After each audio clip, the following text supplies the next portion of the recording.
कहानी की शुरुआत में अमेरिका की एक बर्फीली लैब में कोई साइंटिस्ट एक मॉन्स्टर पर रिसर्च कर रहे थे जो किसी भी जिंदा चीज का रूप ले सकता था। दरअसल ये मॉन्स्टर उन्हें एक सोल्जर की वजह से मिला था जो एक कुत्ते को मारने आया था, लेकिन मैक ने उसे बचा लिया और उसे अपने पास लैब में बाकी कुत्तों के साथ रख लिया।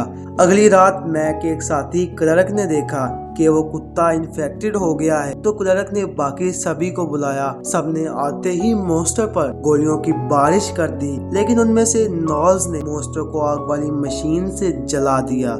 अगले दिन जब डॉक्टर ब्लेयर ने रिसर्च करके बताया कि ये मॉन्स्टर किसी भी जिंदा चीज का रूप ले सकता है और ये मॉन्स्टर उस जिंदा चीज को अपने साथ जोड़कर उसे खत्म कर देता है। वहीं दूसरी ओर डॉक्टर ने क्लर्क से इन्वेस्टिगेशन की। डॉक्टर को लगता था कि क्लर्क भी इन्फेक्टेड हो गया है, लेकिन कुछ लोग मिलकर मॉन्स्टर की बॉडी को स्टोर रूम में शिफ्ट करते हैं, लेकिन उन्हें ये नहीं पता था कि मॉन्स्टर की बॉडी अभी पूरी तरह नष्ट नहीं हुई। तभी मॉन्स्टर ने बेनिंग्स पर हमला कर दिया, लेकिन बेनिंग्स जैसे तैसे करके बाहर भाग आता है। लेकिन बेनिंग्स अब इंसान नहीं रहा, तो मैक ने उस पर पेट्रोल डालकर उसे जला दिया और उन्होंने बाकी सारे मॉन्स्टर्स को भी उसी के साथ जला दिया और उन्हें बर्फ के नीचे दफना दिया। तभी उन्हें ब्लेयर याद आया। वह सब भाग कर लैब गए, लेकिन ब्लेयर तो गुस्से से पागल हुआ था क्योंकि उन्होंने ब्लेयर की बात पर यकीन नहीं किया था। लेकिन मैक ने आगे बढ़कर ब्लेयर को पकड़ लिया और उसे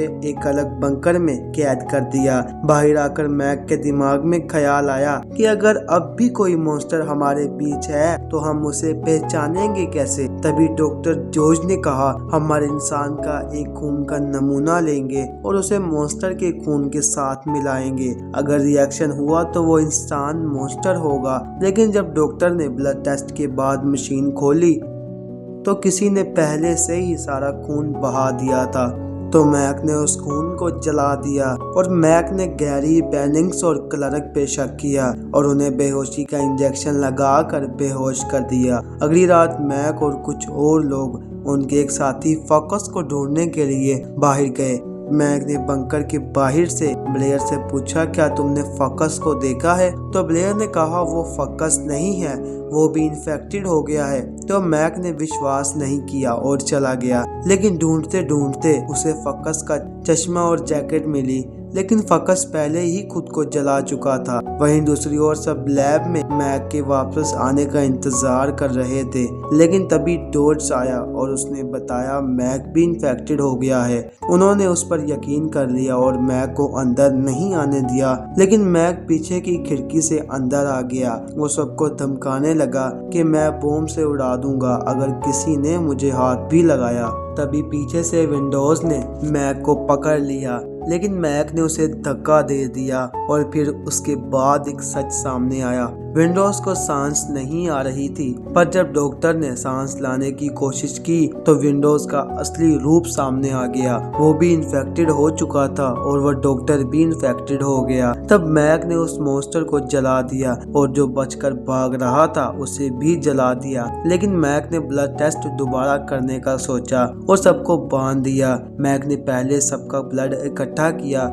मैक ने पहले विंडोज को टेस्ट किया जो कि ठीक था, और फिर मैक ने क्लर्क का टेस्ट किया जो कि मर चुका था, लेकिन क्लर्क ठीक था। और फिर मैक ने बैम्बो का टेस्ट किया, लेकिन गर्म तांबा टच होते ही बैम्बो के खून ने रिएक्ट किया और तभी बैम्बो मॉन्स्टर बनने लगा।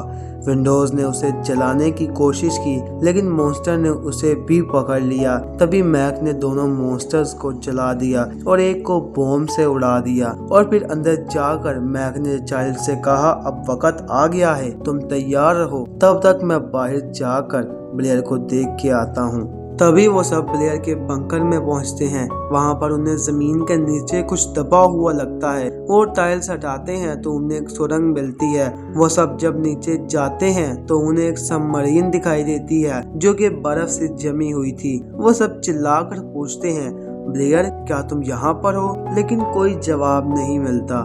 तभी मैक ने अपना काम शुरू कर दिया और उसने बॉम्ब लगाने शुरू कर दिए। उसका प्लान था पूरी लैब को मॉन्स्टर के साथ उड़ा देना। तभी मैक ने कहा मॉन्स्टर्स बर्फ में जम जाना चाहते हैं और वो एक गहरी नींद सोना चाहते हैं। हमें उनके आसपास गर्मी फैलानी होगी ताकि वो सो ना सके। तभी उन्होंने बंकर को तबाह कर दिया और लैब में भी बॉम्ब लगाने शुरू कर दिए। वो हर कमरे में एक बॉम्ब फेंक कर उसे तबाह कर रहे थे। तभी मैक को याद आया कि उन्हें बिजली घर को उड़ा देना चाहिए, लेकिन उन्हें ये नहीं पता था कि मॉन्स्टर उनका इंतजार कर रहा है। बॉम्ब लगाते लगाते मैक का एक साथी बॉम्ब लगाने के लिए मेन रूम में गया, लेकिन पीछे से ब्लेयर ने हमला कर दिया क्योंकि ब्लेयर अब मॉन्स्टर बन चुका है। ब्लेयर उसे मार कर घसीट रहा था। तभी मैक के दूसरे साथी ने देख लिया और वो भी मारा गया। लेकिन मैक ने पूछा काम कैसा चल रहा है, तो कोई जवाब नहीं आया। तभी जमीन के नीचे से एक मॉन्स्टर मैक की ओर बढ़ा, लेकिन मैक ने बहादुरी दिखाई और उस मॉन्स्टर पर बॉम्ब फेंक दिया, जिससे वो मॉन्स्टर और पूरी लैब राख में बदल गई। लेकिन मैक और चाइल्ड्स बच गए और मदर का इंतजार करने लगे। लेकिन आपको क्या लगता है, चाइल्ड्स अभी भी मॉन्स्टर है? अपना जवाब कमेंट में जरूर देना। बाकी मिलते हैं अगली वीडियो में।